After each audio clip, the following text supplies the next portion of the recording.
ముఖ్యమంత్రి మాట్లాడుతున్న ఒక మాట అన్నాడు, పశుపతి అన్నాడు. అన్నాడా లేదా? ఆ మాట విని నవ్వుకున్నా. నేనేం ఆశ్చర్యపోలేదు.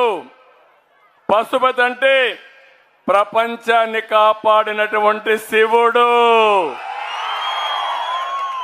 అందుకే నేను శివ అవతారం ఎత్తాను.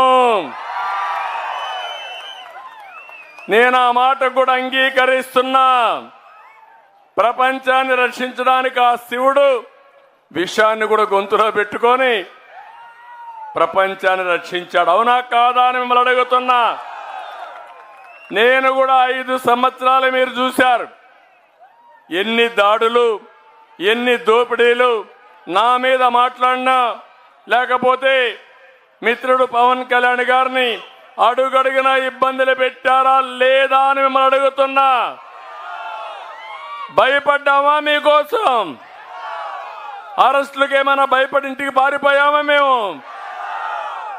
అందుకే నేను భరించా. ఎన్నో అవమానాలు పడ్డా. శారీరకంగా, మానసికంగా, కుటుంబ పరంగా కూడా అందరిని హింసించారు. కానీ ఒకే డిటర్మినేషన్, ఒకే ఆలోచన, మళ్ళీ తెలుగు జాతిని కాపాడుకోవాలి. అవసరమైతే ఎలాంటి విమర్శలు చేసినా, ఎన్ని దాడులు చేసినా దాడులను అధిగమించడమే కాకుండా బుల్లెట్ మారిగా దూసుకుపోయి ఈ రాష్ట్రాన్ని కాపాడుకుంటామని చెప్పి నేను మీకు తెలియజేస్తున్నా. అందుకే ఈరోజు నేను ఒకే సవాల్ విసురుతున్నా. ఈ ముఖ్యమంత్రి